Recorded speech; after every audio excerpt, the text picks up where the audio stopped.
चलिए, तो आज की वीडियो में हम प्रोजेक्शन ऑफ लाइंस के एक प्रॉब्लम को सॉल्व करेंगे, ड्रॉ करना सीखेंगे। ये प्रॉब्लम हमारी थर्ड एंगल प्रॉब्लम होगी। कैसे पहचानेंगे ये हम अभी क्वेश्चन पढ़ेंगे तो उसमें क्लियर करेंगे।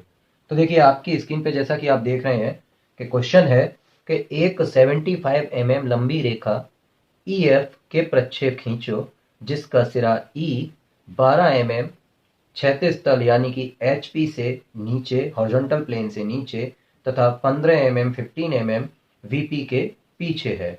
रेखा के प्लान यानी कि टॉप व्यू की लंबाई जो है वो 45 mm है और फ्रंट व्यू की लंबाई 65 mm है। रेखा के संदर्भ तलों से मीन्स जो हमारे VP और HP है उनसे बेंड झुकाव ज्ञात करने हैं। तो अब हम इस प्रॉब्लम को सॉल्व करेंगे। तो जैसा कि आप देख रहे हैं कि ये डायग्राम मैं पहले से ही ड्रॉ कर चुका हूँ। इसको बनाते हुए मैंने एक वीडियो बनाई थी जो बाई मिस्टेक डिलीट हो गई है। फिर भी मैं यहाँ आपको स्टेप बाय स्टेप बताता हूँ ये कैसे सॉल्व होगी। तो चलिए इसको स्टार्ट करते हैं। देखिए, इस प्रॉब्लम को सॉल्व करने से पहले सबसे पहले हमें बेस लाइन खींचनी होगी जिसे हम एक्स वाई खींचते हैं कहते हैं। इस एक्स वाई की कोई लंबाई नहीं होती, तो यहाँ पर एक आप एक्स वाई बेस लाइन जिसे आधार रेखा कहते हैं आप ड्रॉ कर लेंगे। उसका नाम आपने दे दिया एक्स वाई।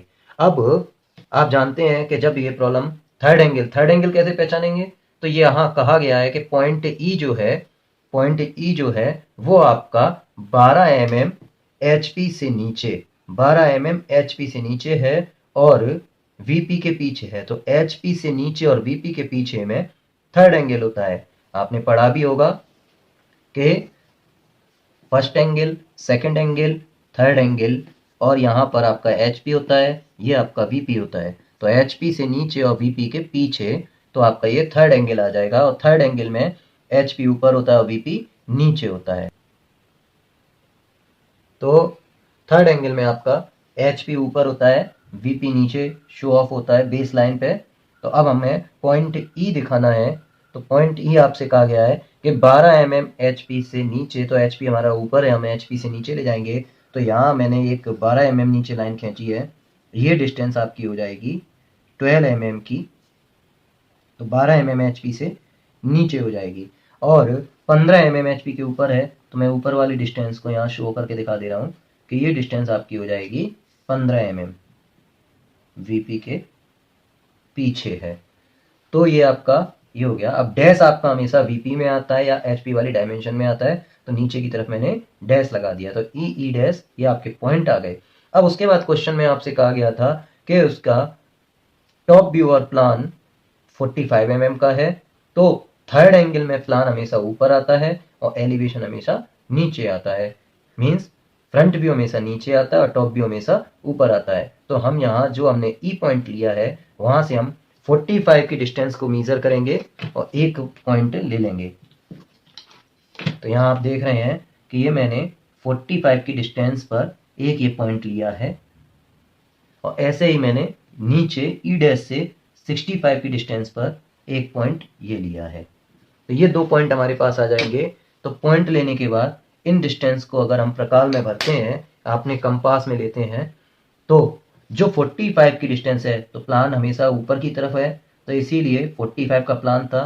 ये 45 की डिस्टेंस से हम ऊपर की तरफ एक आर्क लगा देंगे और एलिवेशन का डिस्टेंस थी 65, तो एलिवेशन नीचे की तरफ बनता है, तो नीचे की तरफ हम एक आर्क 65 का लगा देंगे। देन उसके बाद में क्या करना है कि हम इन लेंथों को, पॉइंट की जो परपेंडिकुलर लेंथ होती है हमेशा अपोजिट रिप्रेजेंट करते हैं, उल्टी। मतलब अगर ऊपर की तरफ आर्क लगाए तो परपेंडिकुलर डिस्टेंस नीचे की तरफ आएगी और नीचे की तरफ आर्क लगाए तो परपेंडिकुलर डिस्टेंस ऊपर की तरफ जाएगी। तो हमने 45 से ऊपर की तरफ आर्क लगाया था तो इसलिए नीचे की तरफ परपेंडिकुलर डिस्टेंस डाल दी, और 65 का नीचे की तरफ आर्क लगाया था तो इसलिए ऊपर की तरफ परपेंडिकुलर डिस्टेंस डाल दी। इनकी कोई लंबाई नहीं है, हम कितनी भी डाल सकते हैं।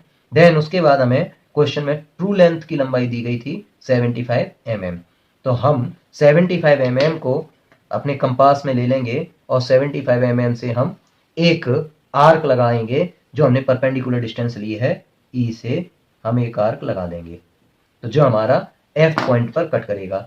ऐसे ही हम नीचे की साइड में आर्क लगाएंगे, दोनों साइड आर्क लगाएंगे, ट्रू लेंथ दोनों तरफ होती है। तो ये आपको एफ और एफ डैश पर कट करेंगे, जो परपेंडिकुलर डिस्टेंस डाली थी उन पर।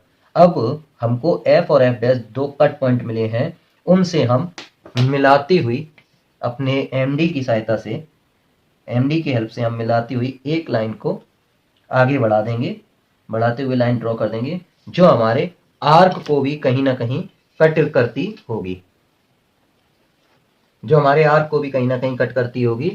तो अब आप देखेंगे कि ये आर्क को ऊपर प्लान वाली F1 पर और नीचे एलिवेशन वाली F1 डैश पर कट करती है। तो ये आपके प्लान और एलिवेशन से मिलती हुई लाइन ड्रॉ हो जाएगी, और जो आपने परपेंडिकुलर डिस्टेंस पे 75 mm पे कट किया था वो आपकी ट्रू लेंथ की डिस्टेंस हो जाएगी। इनको आप स्केल की सहायता से मिला देंगे। अब क्वेश्चन चेक करने का तरीका ये है कि हमारा क्वेश्चन सही है या नहीं। तो जो आपके प्लान और एलिवेशन के कट पॉइंट आए हैं उनको आप एमडी की सहायता से चेक करेंगे तो दोनों आपस में 90 के एंगल पे होंगे, एक दूसरे के परपेंडिकुलर होंगे। अगर ऐसा है तो आपका क्वेश्चन पूरा सही है, और अगर ऐसा नहीं है तो क्वेश्चन में कहीं मिस्टेक है। तो आप चेक कर लीजिएगा, अगर आपका क्वेश्चन सही है देन आप एंगल को मेजर कर सकते हैं कि आपके ट्रू लेंथ से वीपी और एचपी के झुकाव बैंड कितने हैं, जो हमें क्वेश्चन में फाइंड आउट करने थे, एचपी और वीपी से झुकाव। तो एचपी में बने झुकाव को हम थीटा कहते हैं और वीपी में बने झुकाव को हम फाई कहते हैं। तो ये हम मेजर कर लेंगे, इस तरीके से आपका आंसर निकल आएगा और ये क्वेश्चन सॉल्व हो जाता है।